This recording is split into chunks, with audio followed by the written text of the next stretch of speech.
event that you don't want to say in person, but you want to drop in this little box here, this is for it. If you want index cards now, like just raise your hand, I'll bring them to you or whatever, but this is here for you. If you feel too shy to say in person, or maybe something comes up while we're talking, you know, write down the thought, give it to them, and we'll send it to the candidates right after this. That's great. Okay, thank you. So this event is held in partnership with the Anger Recovery Community Centers, which I think a lot of you know started in Pawtucket. It's moved into Cranston, Providence, but they're pretty much all over the state through the Providence Center. RICares as well, Preventing Overdose and the Lockstone Intervention Programs. Amos House, Recovery Friendly Workplace. RI, Project Weber Renew. We just did a profile with you guys for sure, both in Providence and now in Pawtucket, right?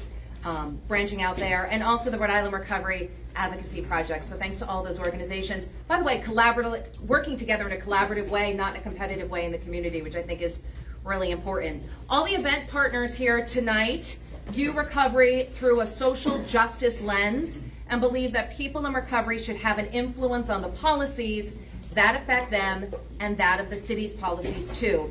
And that it should be based on science and evidence, not fear and emotions, and all working together to ensure that our families and friends have access to health care, access to appropriate treatment, because treatment's different for everyone, and safeguards against lethal overdoses so our family members and friends can attain, and this is key, sustained wellness in the community. The objectives here tonight, we're starting early, but the objectives remain the same: to inform you of all the candidates' positions here, if they become your next mayor in Providence, on the issues that are important to all of you and why you're showing up here tonight, and to encourage your electoral participation and to manifest a community of directly impacted voters too. So on that note, a table back here. Yes, if you want to vote, sign up to vote if you're not already ready to do that. So we just wanted to let you know about that. We care about this deeply at Channel 10 too. So with my Channel 10 hat on, I want to let you know if you have stories about your own recovery process or resources in the community, let us know. We air stories 3+ minutes long, right, Dennis, every other Wednesday, and we are open-minded and very available to you to tell your stories in the community, especially during an election year, which is important. So reach out to us, turn10.com, news, war, and opioids, and I'm pretty much in charge of the project, so you can talk directly with me and we'll get those stories out there. It's all about accountability, right, and communicating with one another. The questions you're about to hear from tonight were created over a months-long process, or processes, of speaking to a wide range of communities within Providence about important issues to each and every one of you here. Then the planning committee, so I talked to Celine about this, the planning committee then researched how our city government works, right? Identifying where decisions and solutions can be made that address these issues, an action plan if you will, and refined the questions through further feedback. So that's how we got to this place tonight. So our participants, who I'm going to call on in just a bit, are community members who've been very involved in our community and the city's government systems. Each person will come up and in their own words introduce themselves, ask a question, and I'll call on a candidate then to respond directly to the community. And then at the very end, you'll each get to kind of give a closing argument. This is not a debate, but kind of a closing argument if you want to. Okay?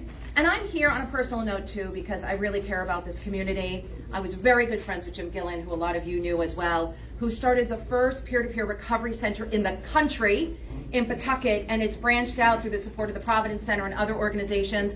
But this community really does work together in a collaborative way, and I think we should build upon that, and that's what you're doing by being here tonight. Quick shout out to Kristen Baradian, who is a yoga and recovery teacher.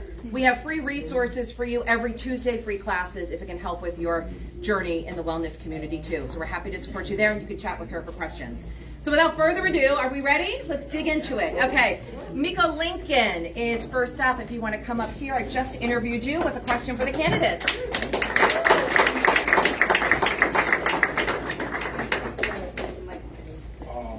Do I necessarily need it? Oh, if you feel like you're loud enough, if people feel like want the mic, or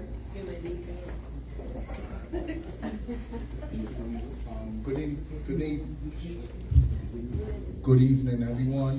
Good evening, candidates. Thank you very much for taking the time to meet with us today.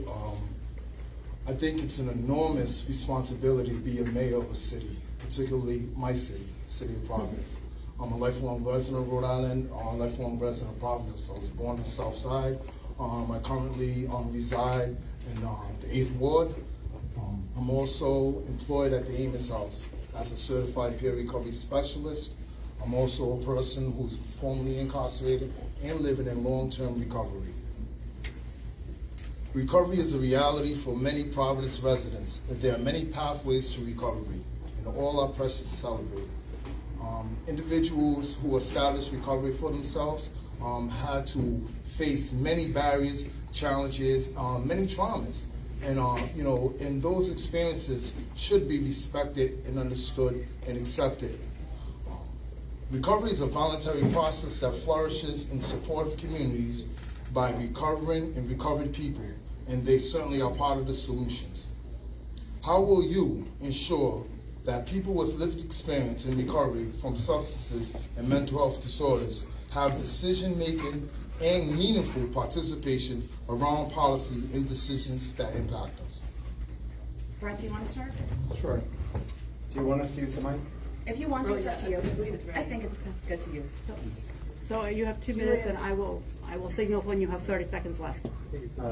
Yeah, I don't think this is on. I can Juliet. project. If everyone can hear me? Yeah. Great. That seems like a bad idea. Well, thank you everyone for coming out tonight. Again, my name is Brett Smiley, and I'm delighted to be here tonight, and I'm delighted to be here specifically tonight because I was a friend of Jimmy's, and I have been here before. I'm a former board member of RICares, and I'm a person in long-term recovery from alcoholism. Last year I celebrated 20 years of continuous recovery. I was fortunate enough to find a program of recovery that works for me, and it's made me the man that I am today. And so, to answer your question very directly, I will include people in recovery in the highest levels of government, starting hopefully in the mayor's office, as someone who has spoken openly about my recovery. I've had the opportunity to serve as Governor Raimondo's chief of staff and the state's director of administration, and in those positions as well, I've had the chance to serve on the governor's opioid task force, to be a part of many of the policy accomplishments that have saved lives in our state, particularly for people in our community. The creation of BH Link, the certification of recovery housing in Rhode Island. I've had a chance to help fund and start the recovery-friendly workplace initiative in Rhode Island, in the state of Rhode Island for state government, housed at Rhode Island College. And I've hired people in long-term recovery in various positions in my career, both in state government. Actually, Jimmy's former partner is an employee of mine in my former small business. And so this is a deeply personal issue to me. I think it is a powerful example that all of us have the opportunity to recover and to excel in whatever field we choose to excel in. And if I had the chance to serve as mayor of Providence, I can assure you that there will be meaningful opportunities in city government at the highest levels. And I think it's important, not just in the recovery space. There are many people in our community who are highly effective and passionate advocates for recovery. But we also have talented people who want to serve as tax administrators or economic development professionals or in other areas of city government, and those doors will be open as well. Thank you. Thank you.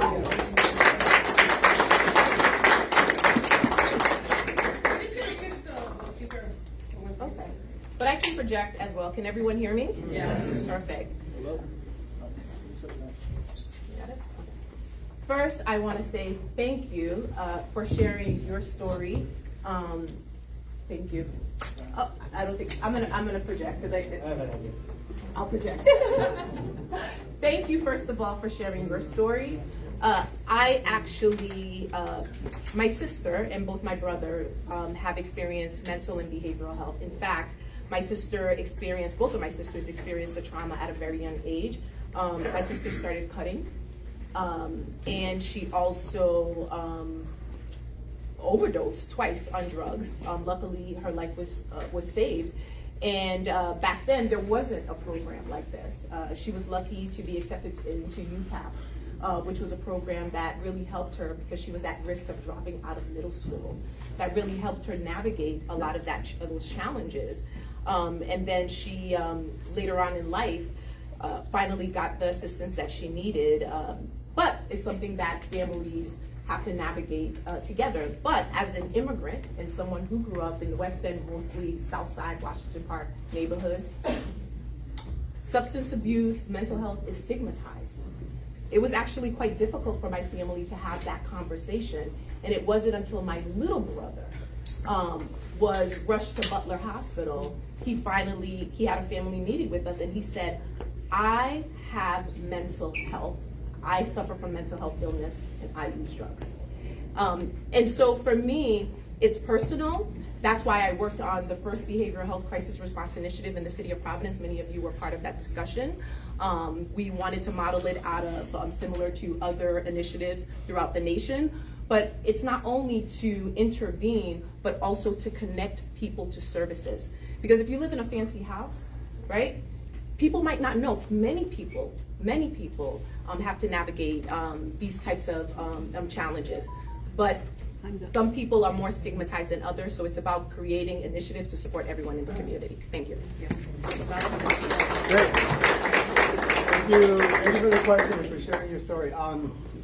So I am running for mayor for a fundamental reason, which is to close the opportunity gap that has impacted so much of our city's population. And that opportunity gap has manifested itself in many ways, and it creates conditions that lead to a lot of challenges that we face. In terms of people who are going through long-term recovery and have had substance abuse challenges, I don't think it would be hard to find a family or an individual in our city who doesn't have a story that they can connect with, either themselves or a family member or a loved one. And life offers us a variety of paths to get to where we are right now, to the present. And I think, answer your original question, I think it's imperative that whoever is in a position of power, and regardless of what that position is, need to surround themselves with a diversity of viewpoints and opinions, and that includes people who have lived that experience, particularly if the person, in this case the mayor, may have not lived that experience themselves. They need to be surrounded by people, and not just in token community relations positions, but in positions where decisions are being made about resources, about budgets, and about policy objectives. So my answer to you is absolutely. Thank you. I have one follow-up question. Sure, go for it. Thank you so very much. How do you view the role of healthy community office and the Providence Behavioral Health Task Force? What is the role? How do you view that role, and what role will it play in your administration if you're elected mayor? So the Mayor's Health and Community Office and the Behavioral Health Task Force are important opportunities for the city to lead its response to the overdose crisis, but also to meet the other mental health, social, and emotional challenges that we're experiencing, that residents in the city are experiencing. It's an important venue to bring together stakeholders and important community partners, so that community partners, many of whom are in the room today, feel like they have a voice, that they have a voice in not just making sure the city is meeting those needs and listening to the right folks, but also in resource allocation. In city budgets, in some of the opioid settlement money that has now started to flow into the city, to have a say over how that money should be spent in our community, and to fill the gaps, because we know that in Providence we are disproportionately hit through the overdose crisis and through addiction in general. And so the state has its role to play, but the Mayor's Opioid Substance Abuse Task Force and the Healthy Communities Office has direct purview over the city's response. And addiction and recovery is central to it for me, but it needs to be a bit broader to include social and emotional health, particularly post-pandemic. We know that addiction is a disease of isolation, which was like the worst. So the COVID-19 and the isolation that came from the pandemic has been so hard on our community, but it's hit many other people too. Older residents, other communities that suffer from mental and emotional health challenges. And so I intend to use that office to try to meet those needs and be the lead policymaker and resource allocator to try to meet the overwhelming need in our community. And will you allow us to inform them policy? Absolutely.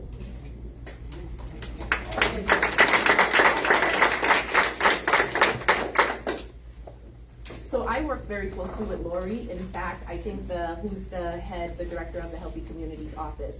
In fact, I think it needs to be a part of the cabinet level within City Hall, within the mayor's office. It is an important office if we want to create healthy communities and safe communities. with them, I worked to develop this framework for the Crisis Response Initiative, but we brought people from the community, people who are working with folks, people who themselves are still navigating. So policies, and as mayor, whatever policy or an initiative that I create and I work with my team to create, it has to be informed by the voices of the community. That will always be a priority, because it's the community who knows firsthand, who has that lived experience. And it's important for us to hear their voices, but also to ensure that we're allocating the funding to support not only these initiatives, but also the many resources and organizations that provide the various services, because they're bursting at the seams. I mean, you have BH Link, you have to transport someone, to East Providence, and then if they don't have a bed, they might go to the hospitals, and then once they're out the hospitals, they're let go and they're not linked to services. We need to support our social services centers and entities, and ensure that healthy communities is part of the decision-making process and is at the executive level. But more importantly, the voices of the communities are serving on these committees and inform the policies that we pass.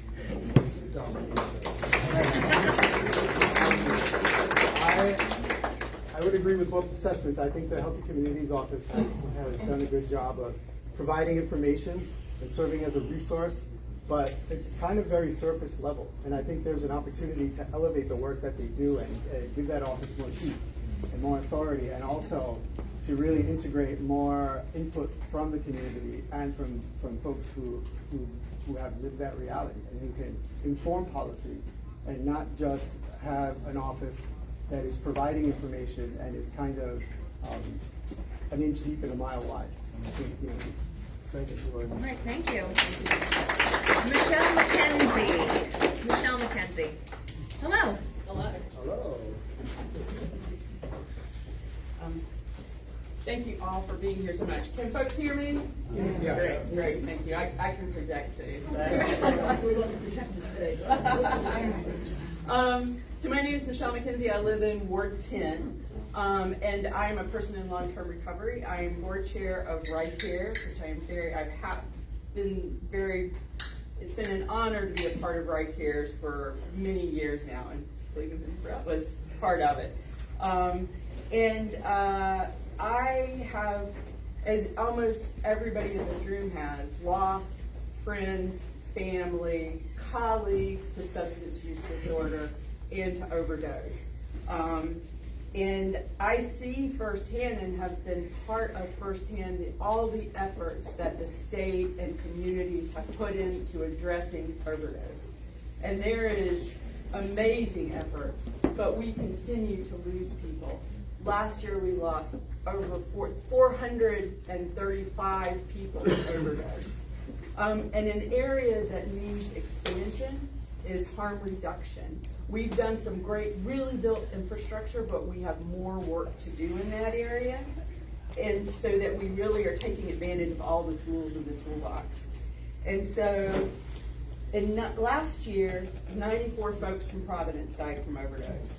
How will your administration specifically support overdose prevention initiatives such as the harm reduction centers during your first term? Gonzalo, why don't we start with you? Sure. So when the question of harm reduction centers came during the legislative process, they asked folks on their opinion on that. I was very supportive of that. I think that's a necessary tool. It's been proven very effective in many other parts, and it's something that we need here. We need to save lives in many ways. If you think about it, like bars and nightclubs are, in a way, a harm reduction center where people go to drink in a social setting. And I think that we need to look at it that way. We need to look at it as a public health mechanism that saves lives. Yes. I actually had an opportunity to visit VICTA to see some of the work that they're doing on Elmwood Avenue. This is my ward. This center is right in Ward 3, and one of the things that they're looking to is to expand and looking at perhaps North Main Street being an area for them to expand some of their services. We're already seeing drug use, but people are not necessarily being provided or connected to the services. Whatever we can do to, one, create a safe space for individuals And two, also create a space where they could be linked to services. They don't feel ashamed going in. It's important, and I am fully supportive of not only working with VICTA and other organizations, but also identifying other programs throughout the city and state to support our community who is navigating substance abuse as well as mental and behavioral health. Thank you. So thank you for the question. So I've gone to funerals and lost friends. I think probably most of us in the audience have. And so harm reduction needs to be a priority. We need to keep people alive and hopefully keep people alive long enough that they do find recovery. It may not happen, but we would never have that chance if we don't keep people alive. And so with respect to harm reduction centers, I do support them. I have been supportive and on the record and publicly supportive. I think we know that the rubber's going to hit the road when we actually get close to finding a space and opening the doors. We know that there's going to be NIMBYism and community pushback because of stigma and fear and concern. And I'm prepared, hopefully as mayor, to lead through that moment to help address those concerns, to destigmatize, to provide the necessary forward motion to make sure that we don't get stopped dead in our tracks when the moment comes to actually open that center, and I'm committed to that. But the Harm Reduction Center is only one piece of a harm reduction strategy. And so I think that the Providence Safe Stations initiative is excellent and should be expanded. And the partnership and the leadership that our fire department has provided is something that we should continue. And then we also need to address the other very real concerns. I know housing is going to come up tonight, but we still have a shortage of detox beds in this state. A lot of that will require state funding and state leadership, but the city has incredible power to advocate at the state level. We have a large delegation that can push on city priorities. That is of direct concern to our city and to our community. And so I'm committed to harm reduction above and beyond the harm reduction centers, but you have an ally and one that's kind of prepared and I think relatively aware of still the pressure and pushback that will come ahead. Well, Michelle and I have done some stories about Narcan and how there's not enough of it, and we need it, right, to buy time to save lives. The last time I interviewed you, I think we were talking about how it's taking, how many kits, if you will, to keep somebody alive right now because of the fentanyl on the streets? 3? Well, right, because that's right. It's not unusual for people to use 2 to 3 doses in order to have a response. So maybe a follow-up question too is how do we get more naloxone, Narcan out on the streets? Do you want to respond to that? I mean, I think there's an opportunity to find funding sources, both through the state and the federal government, to purchase inventory at a greater level and have that available. Some of it's coming down through some of the opioid settlements, but the question is that's going to run out at some point. So what do we do? Mirva? Yeah, so it's important for us to work with the public health department. This is a public health crisis, and we have to look at resources that are coming from the state level as well as looking at resources from the city level. It should be available, especially if it's going to change lives. And so I would work with the state, with public health within the state of Rhode Island, but also work with our state legislators to ensure that we have some sort of line item within our state budget to ensure that every city has funding to buy enough to save someone's life if they're experiencing an overdose. Brett, do you have anything you want to add? I would just add that I was proud to be a part of the Raimondo administration when we actually passed a surcharge on prescription drugs that has provided a sustainable funding stream for this life-saving drug. And I think there's more education to be done, not just with making sure that public health professionals and public safety professionals know how to administer, but also storage, because we have had waste of naloxone going bad because of improper storage. And so there's more education to be done, and there's an acknowledgement. Naloxone is important and part of the solution, but with the rise of methamphetamines in the community, there are other addiction and overdose issues right now that are not addressed by naloxone. Right, that's your point. Thank you. I wonder if I could just have another Sure, go for it, follow-up Michelle. question. That is that I wanted to pick up on a comment that Brett said, which is so true. As a person, everyone in this room knows in terms of, if you're trying to open opioid treatment center, if you're trying to open a recovery center, if you're trying to open low-income housing for that matter, there's multiple ways in which communities keep these places out. We keep them out. There's a lot of pushback. It's NIMBYism. And certainly for the Harm Reduction Center, that is gonna happen. And it happens all the time regularly. And I would just love to hear from you guys, like, what specifically can the mayor's office do to be a champion, like specifically around this question? How are we gonna serve the needs of all of our community if we can't open our hearts and be, as community members, to everybody in our community? And NIMBYism is just terrible, and it keeps a lot of things from the years that it took for Kodak to purchase their new place. Took years to find a place. That's just one example of many, so. Is it incentives? Would that help? I don't know. I mean, I don't think so. I think it's a combination of education. We've got leaders in the community. We're so lucky to have people like Dr. Brandon Marshall and Dr. McDonald, who's now left, but who's an excellent communicator, where we've got real research and real experience in other communities where this has saved lives. So some of it's information, some of it is communication. So neighbors and communities don't feel surprised that there's an opportunity to feel heard. But then finally it comes down to leadership, where I believe that there's going to come a moment where it's going to require the mayor, in this instance, the public chief executive, to just push through some of the pushback. Because I don't think we're ever going to get everybody comfortable. And we need to get to the other side of that discomfort and show that we're saving lives. Yes.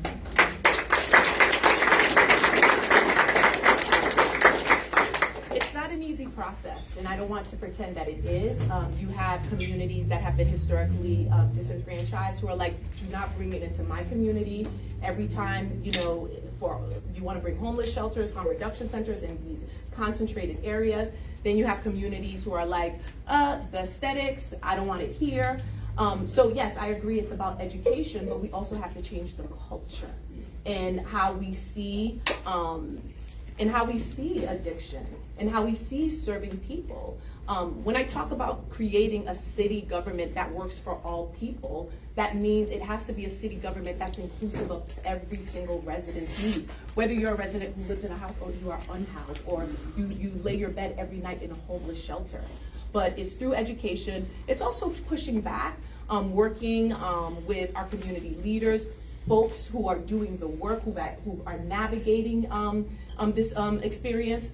But it's bringing everyone to the table to, one, have conversations, but also destigmatize and demystify all these assumptions, and so that we can ensure that people have access to these resources, and then we can have them in every community. It shouldn't be concentrated in one area. It should be accessible to all people, because transportation is an issue, housing is an issue, affordability is an issue in the city of Providence.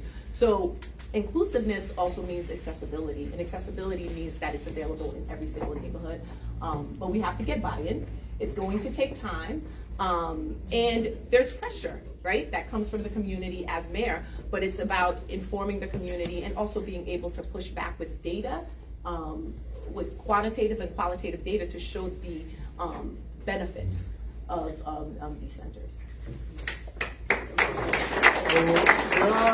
There are multiple factors. There are neighborhoods like Upper South Providence where the residents firmly feel that they have been excessively burdened with agencies that provide a variety of fantastic services. And they're right to a certain degree. And the reason why that has happened is because those are neighborhoods that were often the path of least political resistance. Right? That's where the NIMBYisms had the least amount of power. So we have to change that reality. And we change that reality, we change that reality through education. Everybody reacts well to storytelling. We know that. We heard that tonight. We heard some very moving, brief stories from our young participants. I think that the way that you remove the stigma is not through data. Nobody cares about data, particularly NIMBYs. They don't care about data. They care about emotion. We have an opportunity to work with organizations like these organizations to tell those stories and use the power of the bully pulpit that the mayor has to project those stories through the media, throughout the city. And if that is not helpful, then it is about leadership, as Brett said. It is about taking the hit and saying, we're gonna do this. And I'm willing to take the hit because it's the right thing to do. And that's, history has proven when that's what power is for. Power is to be used in ways that are for the common good, even if at the moment there are people who are adamantly opposed to it. And I think this would be a perfect opportunity for that. Katie, you're up next. Affordable housing is something we've heard about in the gubernatorial race and obviously in all the mayoral races too. And Katie's going to speak a little bit about that because it's a fundamental right, it's a human right, and without it, how can you be in recovery, right? That's quite true. So hi, I'm Katie Pariser. I live in Ward 13 right now. However, 2 years ago I was homeless because of addiction, and I lost everything. And I went through all the steps. I went to detox and all the things that we talked about. Lived in residential, stayed in a recovery house. There are a lot of people here who are in recovery houses right now and programs, and I did it, and then what? And then I had to find an apartment. And I had to find an apartment a year into being sober. And where did I go? Now that I can have my kid back. It was hard. And it took a long time. And luckily I had family members and people to help me. But there are so many people who don't. And I work for Sojourner House and Parent Support Network with women with awful stories about domestic violence and substance use. And they are in a shelter, and they have nowhere to go. And some of my really good friends are still in recovery houses, and they have nowhere to go. So they're there. Some are safe, but not in their own place, and they're ready to leave, and they're ready to find housing, and there's no housing. And every day, I fight for people to find housing, and they can't find them. They can't find apartments. They can't find permanent supportive housing. They can't find assisted living. It's every age group. Every addict, every sober person who started their life over, who's now in recovery and has hope because they lived with a family in a program or a recovery house, has nowhere to go to start their own family or to start their life again. So, access to housing is healthcare. The lack of safe and affordable housing is a primary barrier to inflating and sustaining recovery. How will you determine and assure that a range of supportive housing services, including recovery housing, will be constructed or available in every neighborhood of the city? Brett, do you want to start? Sure. Thank you for sharing your story. And housing is healthcare. Housing is healthcare, and housing is critical to sustaining recovery. So with respect to recovery housing, and then the broader housing question, we need to work through community partners to expand. There are great partners like Amos House who want to build more recovery housing or renovate and run more recovery housing. They need funding and they need city support to do so. There's no excuse for the city trying to charge permit fees, giving a hard time on inspections, all the other things that we nickel and dime everybody to do, that we can help ease the burden and help find property, particularly vacant and abandoned property that is throughout our city, to make homes for those finding recovery. There are community partners who are willing to partner with us. They need the land, they need the regulatory burdens and hurdles lifted. I was a part of passing the certification for recovery housing so that those operators who receive Medicaid funding can help better receive that Medicaid funding. But there is simply not enough recovery housing in our community. More broadly, there's not enough affordable housing in our community. And that means affordable housing at every price point. We need more low-income housing, and we need workforce housing. And in order to get there, we're going to need to do all of the above. We need to build more. We need to make it easier, less expensive to build, and we need to build homes that families can live in, not just apartments for rich college kids, because that's the only thing that's getting built right now. We need to make sure that we have 1, 2, and 3-bedroom homes that people can actually live with their families in and not displace residents. And we have the ability to do that through incentives and through zoning. And we want to get people to a place where they can actually own a home. It is still the way in which most people build wealth for themselves, for their retirement, to have something to leave their child.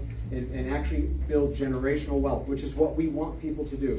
And so that's through more programs like first-time homebuyer assistance, down payment assistance, subsidized mortgage rates, particularly in the lending environment we're in right now. I served on the Rhode Island Housing Board. I know where a lot of these programs and these dollars exist, and am committed to it in Providence. Thank you.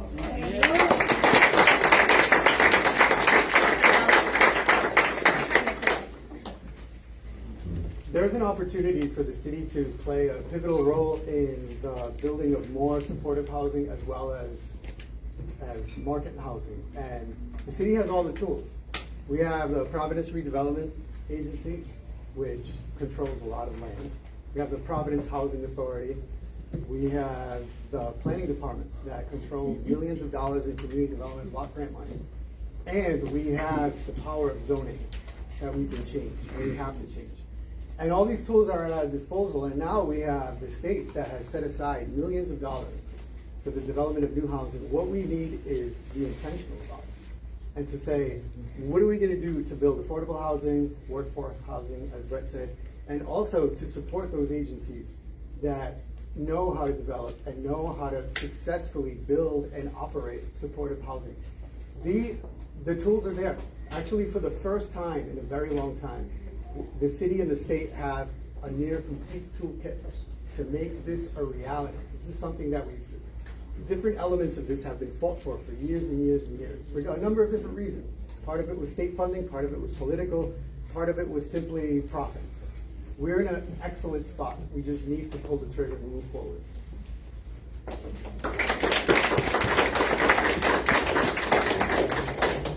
Thank you for sharing your story. Not only is housing healthcare, housing is a human right. Everyone should have access to affordable housing, whether you have zero income, low income, or moderate income. People should have access to safe, clean, sustainable homes. You know, there's and both Brett and Gonzalo have talked about zoning policies as well as looking at other funds and resources. As a city council person, we created actually a trust fund to allocate funding, revenue generated into this trust fund to build affordable housing. I passed legislation to create a task force to allocate the ARPA funds, the federal dollars that came in, American Rescue Plan Act funds. And one of the top priorities was housing, and to also invest in housing that would provide wraparound services for individuals, which is critical. And so as mayor, that will be a priority. In fact, when I worked on the North Main Street project, which I have been working on since 2019, and we finally put out the study last week, part of that plan is to create housing opportunities for people to be able to rent housing, to create mixed-use development where people can work and live, as well as pathways to home ownership, but also create a multimodal, affordable city where people can get around. So the approach has to be comprehensive. It's not just about housing, but also creating pathways for people to get connected to jobs, to be able to get connected to services.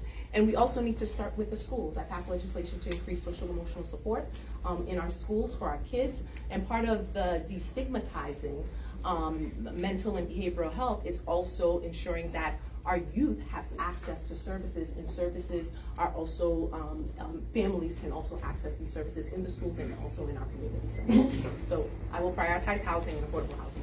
I have a follow-up, Katie, for you.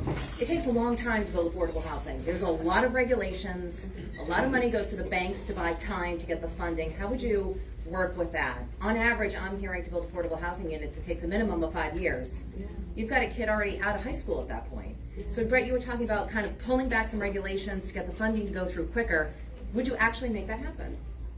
Yeah, so one of the primary drivers of the development time is that our community development corporations, our nonprofit low-income housing companies, in order to make the project work, I mean, they're masters at it, and God bless them, but they braid together 16 different funding sources to make the project pencil out. A lot of that delay is resource-driven, not actually regulation-driven.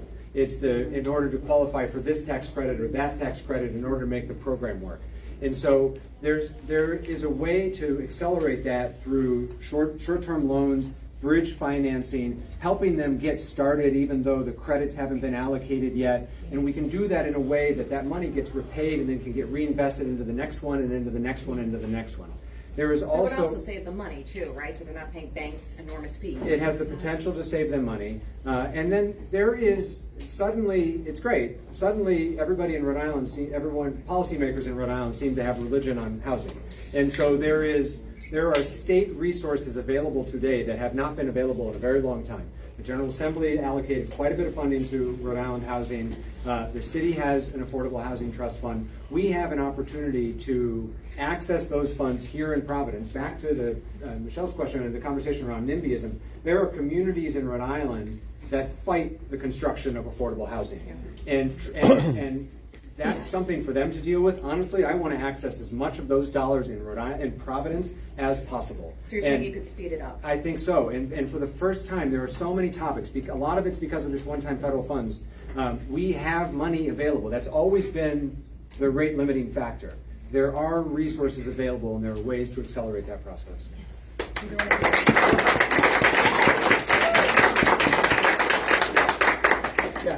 Yeah. Government is fantastic at expediting things when they want and when special interests want. And we have a perfect example.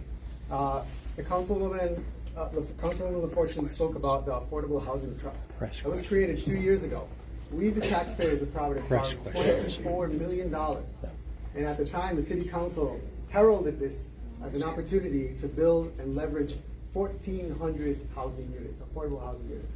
Well, earlier this year, when the city and state were figuring out how to make the Superman building happen, miraculously, the city overnight decided that it was a great idea to take 10 of those $24 million and assign them to the Superman development, nearly half of the Affordable Housing Trust.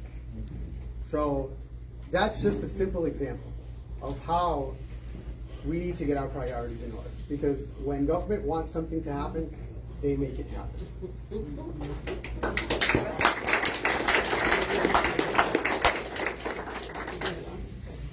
So there should be a short-term and long-term approach. With the short-term approach, we should be maximizing the resources between the city and the state, and also sending those resources directly to programs like Amos House, Sojourner House, who's already building housing. Part of the issue is also finding a parcel to build that house, or looking at some of our dilapidated buildings and rehab them into affordable housing opportunities or recovery housing opportunities as well. So that will be a priority of mine in using those funds and maximizing it.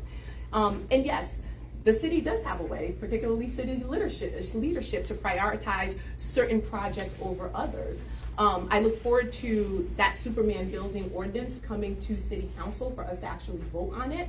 What they did promise was 20% of the units would be allocated to affordable housing. Right now, the average median income for those units, for me, is too high.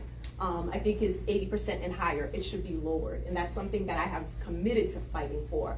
But again, we need to build housing. We need to take a short-term approach, right? Working with our state, our city and state legislators, and working with our entities that are already doing the work.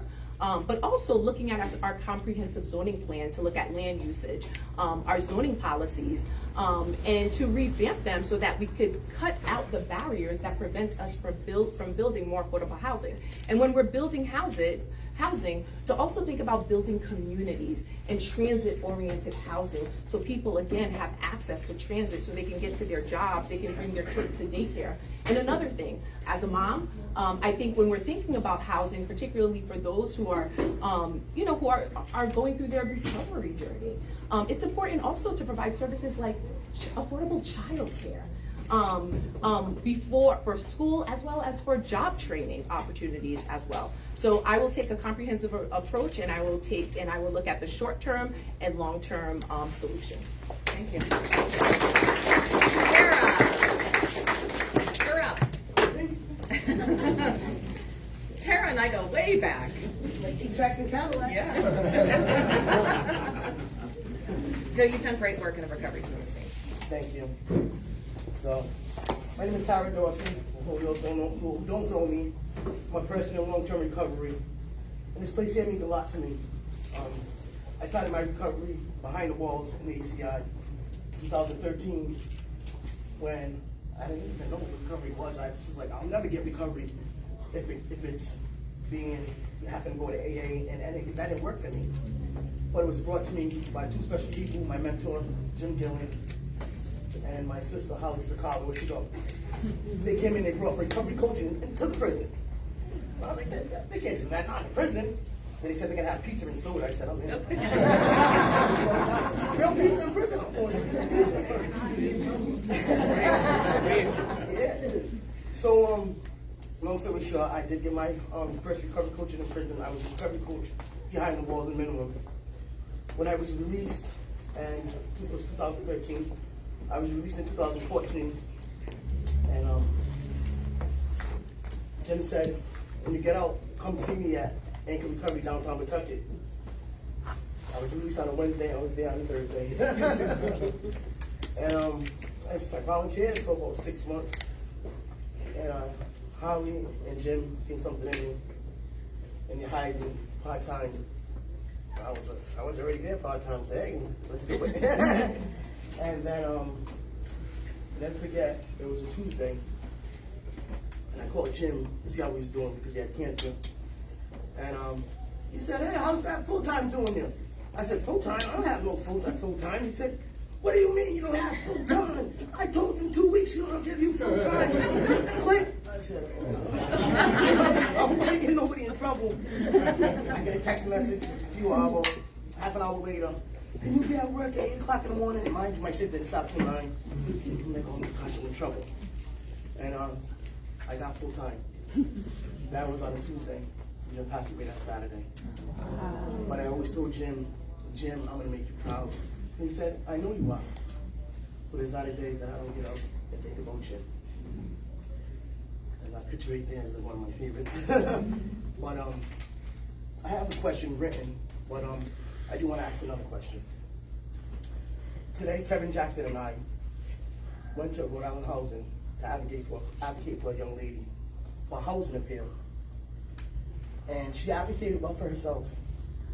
I spoke, her counselor, Kevin Jackson, spoke, and the person from Rhode Island Housing said, I see your charges here, miss. He said domestic violence, and then you see you have a drug charge from not even a year ago. But she's explaining to him, she's been in recovery for almost a year, she's doing well. Almost 40 clean urines, and I say clean, negative tox streams. Doing well for herself. She's living in a hotel with her son. She got custody of her son back to the state. And she's living, to DCYF state. And she's living in a hotel, going to work every morning at a job, taking buses to work, dropping her son off at her mother's, working on her recovery. The guy that was asking questions said, I can ignore the domestic violence charge, but the drug charge, I have to be fair to everyone. So I can't ignore that charge. I really can't, let that slide. So I asked her, I said, how much drugs did you have? She said, not even enough to, not even nearly use, it was a residue. But because it was my third offense, they made it a felony. Okay? So Kevin and I went to say, if you can not pay that domestic charge no mind, why not? Why do you have to look at this residue of drug use? She has a substance use disorder. I said, there's 4 parts to recovery, okay? Your recovery capital. I said, safe home. You have to have safe home, okay? Support, purpose, community. She has them all. Please give her a safe home for her and her child, okay? So my question is, the stipulations they have with housing, they said it's usually up to 5 years. They look back to them.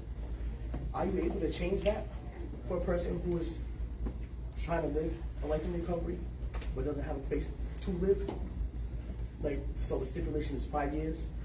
Is there a way that just being a mayor you can change that? So a person who is trying to do what they want to do for their life and go forward Can you lessen the time, or can you get laws changed, or fight for a young lady like her? Brett, do you want to take it?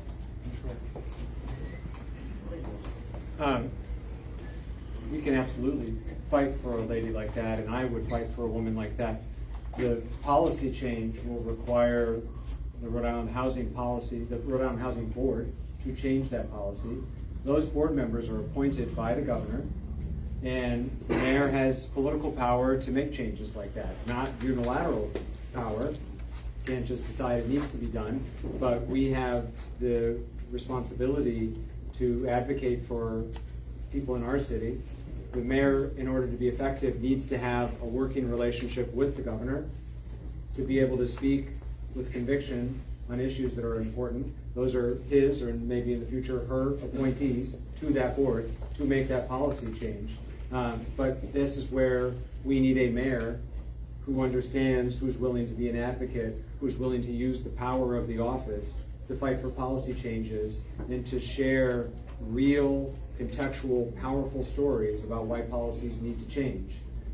And I'm sorry that that door was closed today, but hopefully it doesn't need to be closed for too long. And I know that the work that RICares does and others can help lead an effort, and the mayor should be a part of that. Frankly, it shouldn't wait until the election. The current mayor should work on that. The three of us should commit to working on that, to make that change, because we should agree.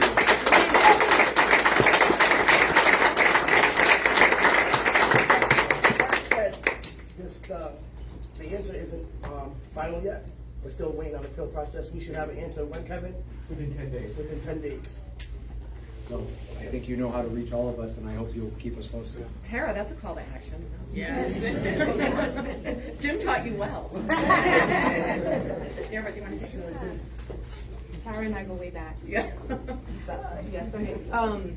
Tara, it's not that we should, we have to, and I will write a letter of support to support this process to ensure that this young person, this young woman has access to housing. There are a couple of issues I'm seeing here. One, the mayor is the person who appoints the board members. I think that has to change, especially when it comes to housing. We need to create a more equitable process where community members are also a part of the decision-making process. It needs to be more inclusive. Two, we have to break down these barriers. This is not the first time I've heard stories like this. I've shared this story in the past. This woman I met, Sherbert Strawberry Madoff. I met her on Bridgham and Elmwood Avenue. I'll never forget, I met her and we started talking, and I told her I was running for mayor, and she got really excited, and she told me that she was trying to get her life together, she's trying to get housing, but she's facing various barriers. And then about a month or two later, I learned in the news that she was killed by her boyfriend. And her live-in boyfriend, and stuffed her body in a refrigerator like she was an item, right? So we have to dismantle those policies because people should not have to relive the traumas that they've experienced. And also, when you're on the road to recovery, the system has to always also support that, and the system doesn't do that. So I'm committed as a city council person right now to figure out how I can support her, but also as mayor, to figure out how we can dismantle those additional barriers that prevent people from having access to a basic human right, which is housing. And we can see if people don't have access to housing, it can lead to death. And we have to change that. So I'm committed to that work. Thank you. So the case that you mentioned, there are two parts to it. The first part of the regulations at Rhode Island Housing that absolutely anybody who has any sense of leverage or power or authority should be advocating for changing the regulations. The second part is that the mayor has significant authority and control over the way misdemeanors are charged and prosecuted by the police. And here in Providence, we have this unique situation where the police will charge folks with misdemeanors, and the police is also charged with prosecuting the case themselves. And that, to me, is unconstitutional, it's unacceptable. We have had incidents where people are charged with resisting arrest, but they're never told what the initial reason for the arrest was. So it makes no sense. The mayor has almost unilateral control over these policies. And this is something that we have to look at because your friend was charged with possession for having residue. And because it was the third charge, as you indicated, it rises to the felony level. There should have never been a third charge. There should have never been a third charge. And in this particular case, in the city of Providence, the mayor has significant power over the policies that determine who gets charged for misdemeanors and whether or not they're prosecuted and how those policies move forward.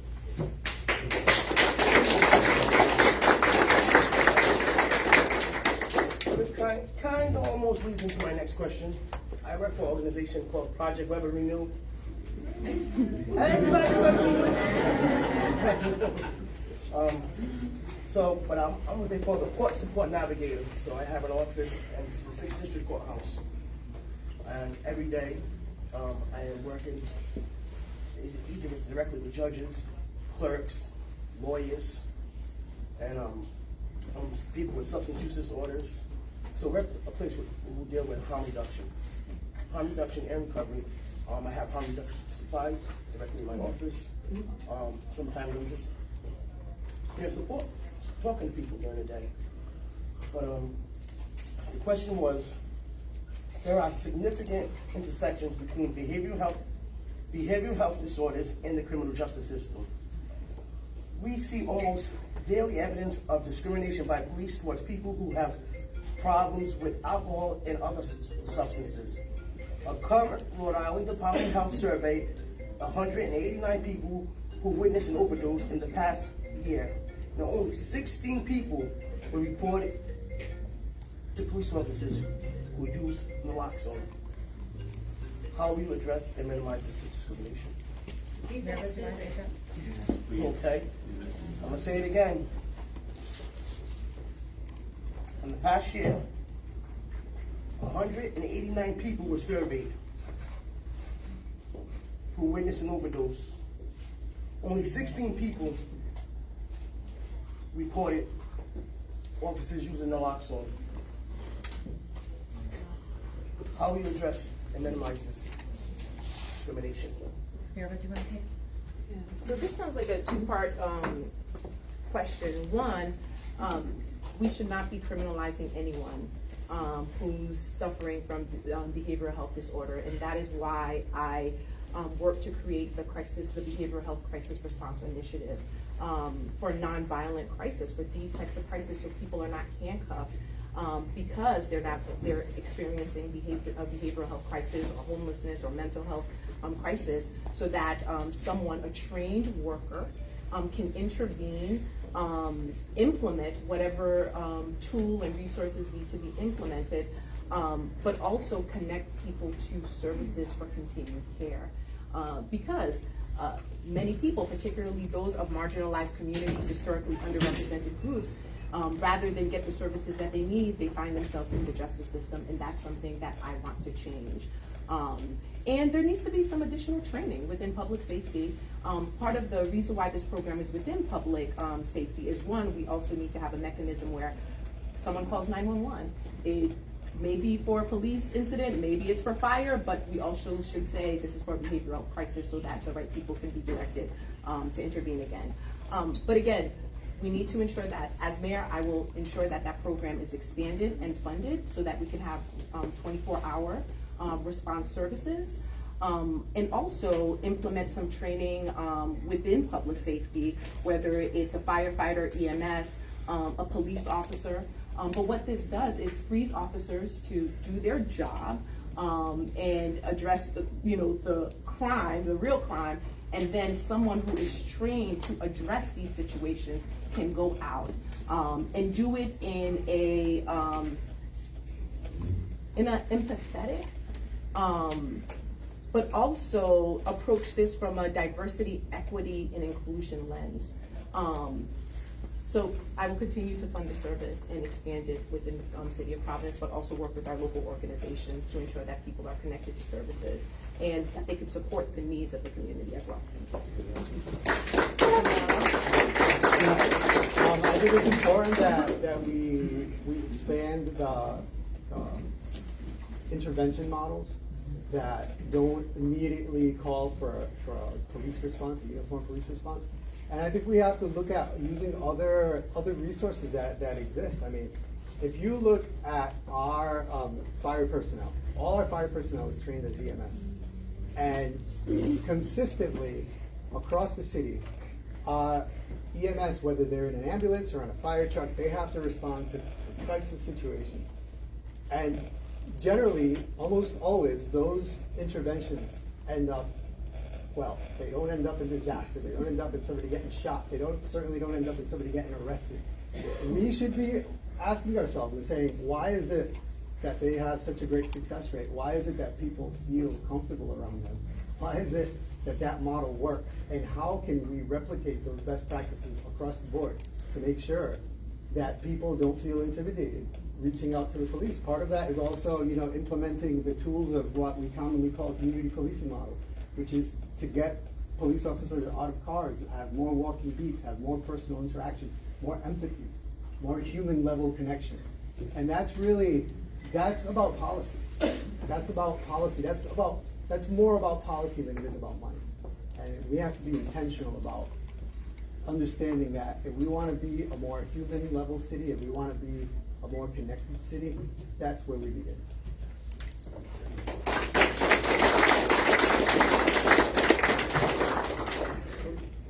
On so many of the topics tonight, I think part of the answer includes the continued work to destigmatize addiction. And so I was proud to be a part of passing the state's Good Samaritan law, which is a start. I think that's critical.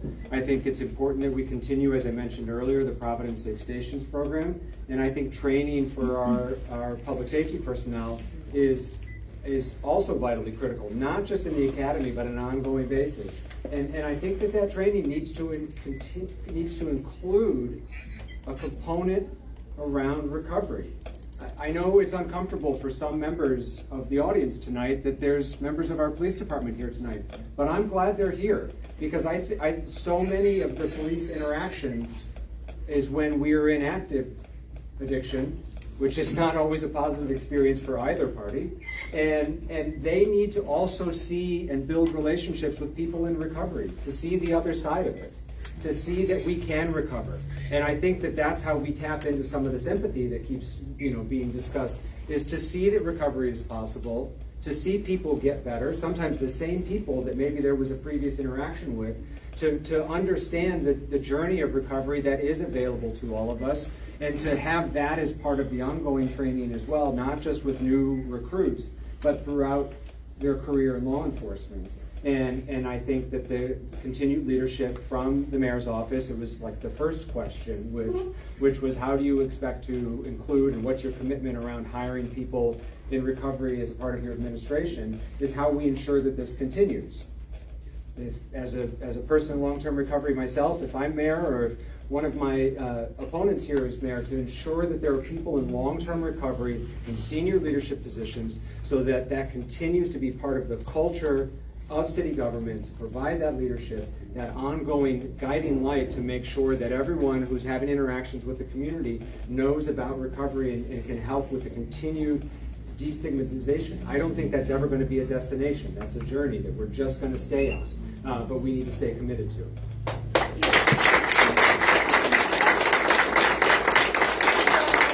Thank you, Kara. We do have time for a couple more questions. So from the press. Hi.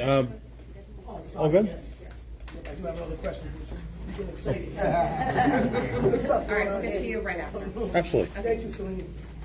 It says, all of you have stated your support of crisis intervention programs. This solution involves linking people in crisis to already overburdened social services and community organizations. Many of them are in no room right now, have no room right now. How exactly will these programs be developed and function? Well, the city has, as we've mentioned repeatedly around supportive housing and around a lot of other issues that have been talked about tonight, the city, and particularly the mayor's office, has a lot of resources at its disposal. There's everything from community development block grant money that's given to nonprofit organizations that do this kind of work and a million other things, to funding sources and funding mechanisms and entities like the Providence Redevelopment Agency and Providence Housing Authority to build supportive housing. But there's also the real soft power in the mayor's office, the bully pulpit, the ability to persuade and to lead. If you really look at executive positions like the mayor, the governor, the president, the power doesn't lie so much in mechanisms as it does in the power of persuasion, of getting phone calls returned that nobody else is going to get phone calls returned. Being able to line up business leaders, civic leaders, community leaders to support initiatives that are important and that otherwise might not get the attention. That's a significant power. That's what we call soft power, right? That soft power sometimes is not used, or sometimes it can be used for the wrong reasons, or for reasons that ultimately generate profit for individuals or for sectors. We need to leverage that soft power to focus on humans, on people. We need to put people first. And there is a fascinating opportunity to do that. And the city isn't going to have all the answers. None of us have all the answers. We're never going to be flush with cash to say we're going to write a check for $50 million to an organization. That's never going to happen, ever. Not in our lifetimes. But we have many tools at our disposal to effect change.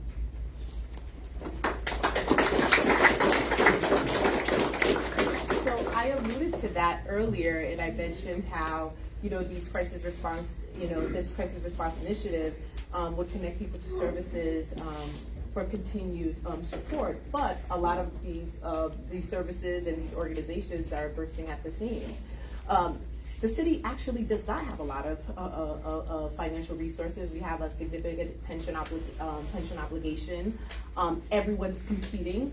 Almost every single nonprofit is competing for the community block grants. And also there are restrictions with it. I think we as a city, and what I would do as mayor, is prioritize. Make sure that we prioritize allocating X amount of dollars to these funds, but also, again, working with public health, elevating healthy community to be advocates. And this is where data plays a role, because there's the quantitative data, which is the narratives that everyone who asked the question shared, which is powerful. But we also need to have quantitative data that shows the impact, the need, so that we can better support all of our community. So for me as mayor, I will make sure that I prioritize it. There's funding that is directly allocated for these types of services to help organizations expand, work with the state to maximize these funds, but also work with healthy communities to identify resources that may be outside of the state as well. And figure out how we can also hold our nonprofits accountable. We have some major nonprofits that are not paying taxes on land. So any non-mission driven property, they should be paying taxes, and also working with them to help some of our disparities that exist within the city, which includes health disparity, and that's across the board, mental behavioral health, as well as education, amongst other things. So I will commit to doing that work, but prioritizing. And I think one of the challenges with the city and state is that we have not prioritized this, and we need to do a better job.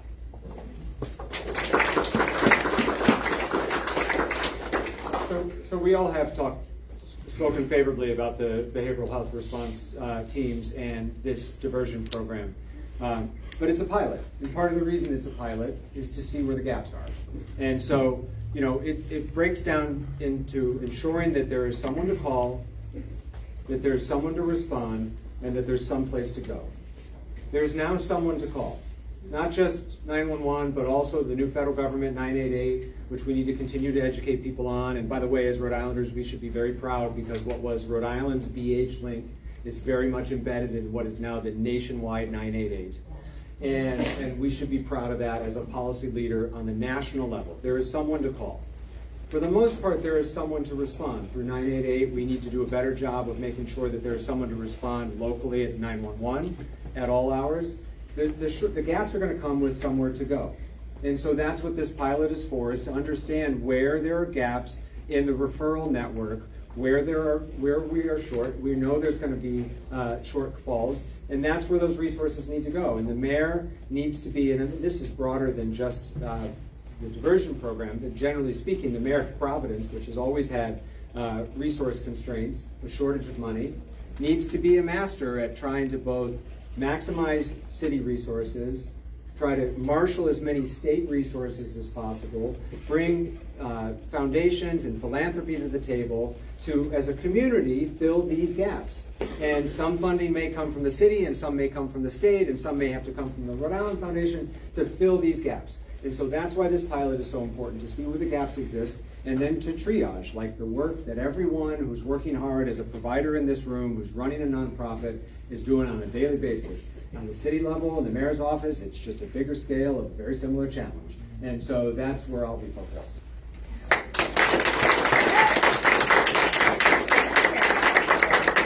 have time for one more question, then we're going to do closing statements from you guys. So. Great. Pat Ford, Coalition Radio Network, based here in Providence.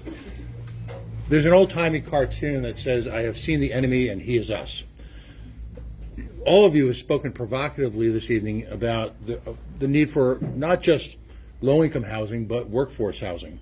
Yet at the same time, the state of Rhode Island, in conjunction with the city of Providence, continues to skew the market by awarding large tax stabilization agreements.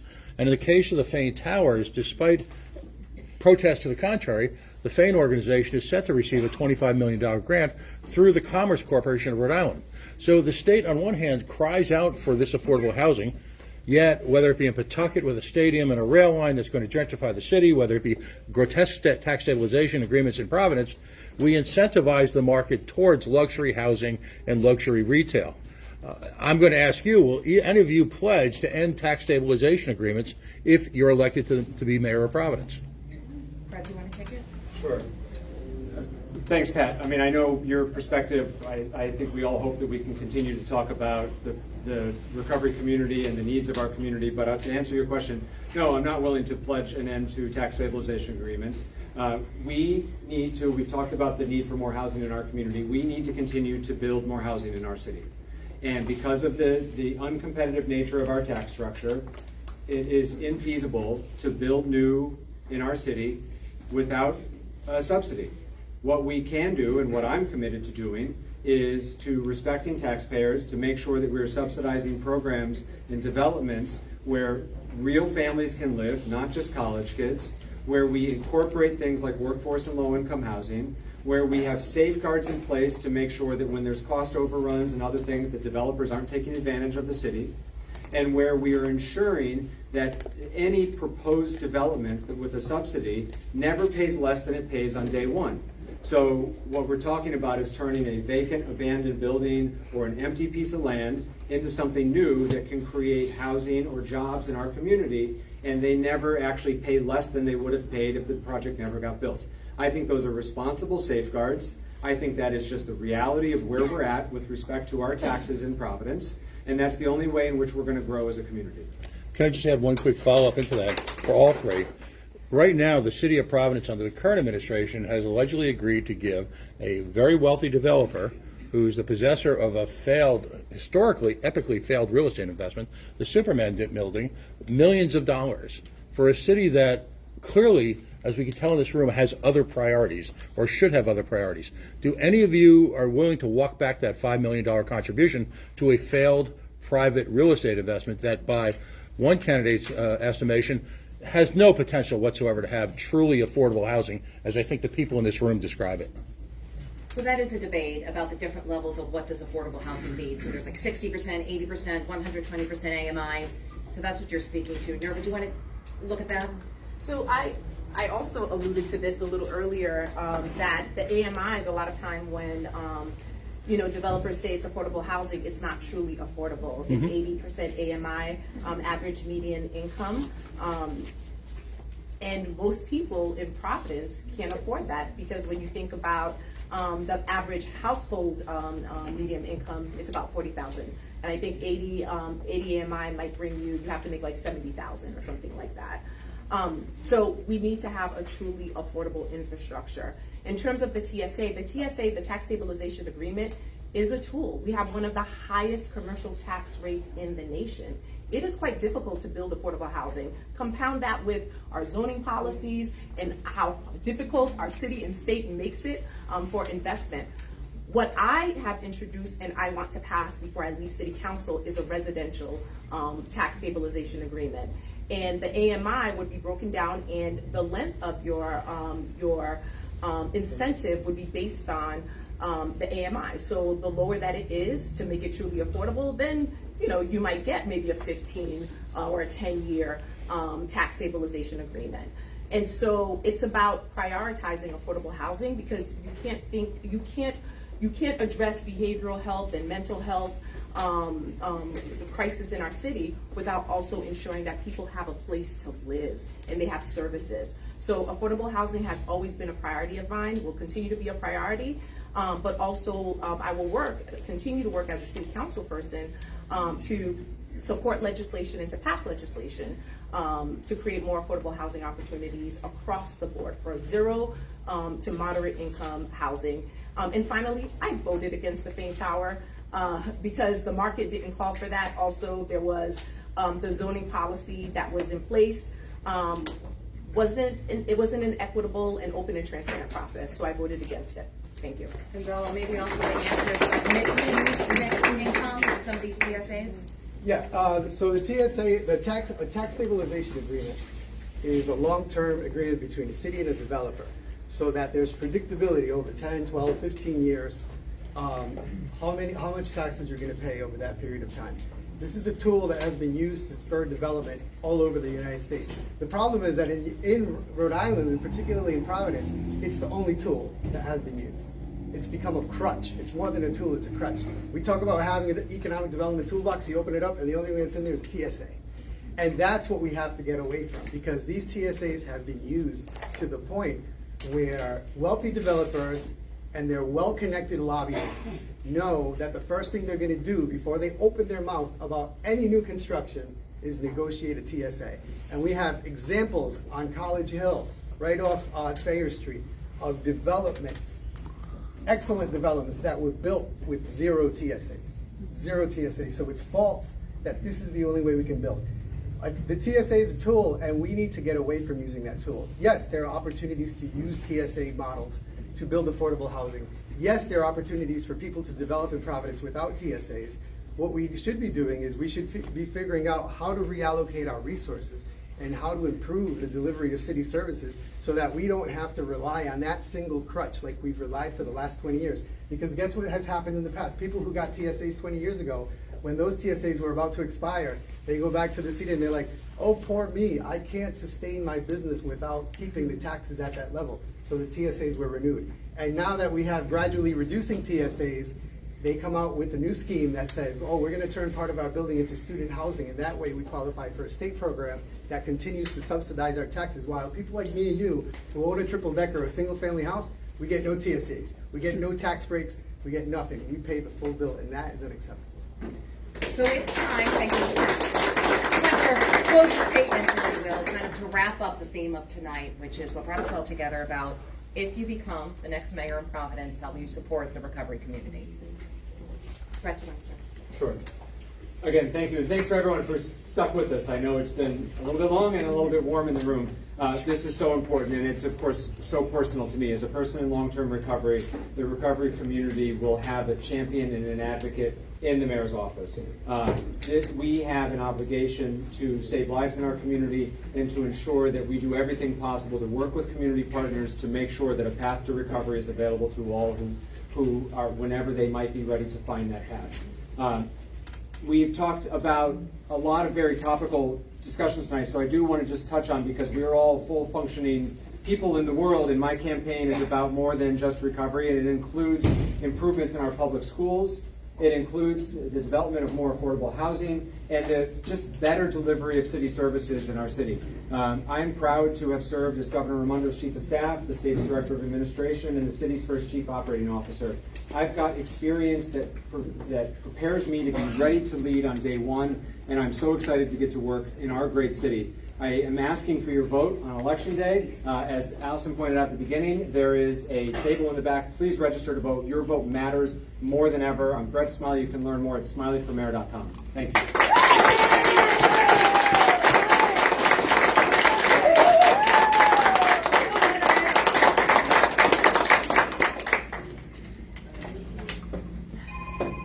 So I have not had fancy titles in state or city government. In fact, my role in city council is the first time I've actually been involved in government. But I'm the daughter of missionaries. So I was taught from a very young age that you have to do the work, but you also have to understand and learn from the communities that the work impacts. Since the time I was a student at Mount Pleasant High School, I was going in the prisons.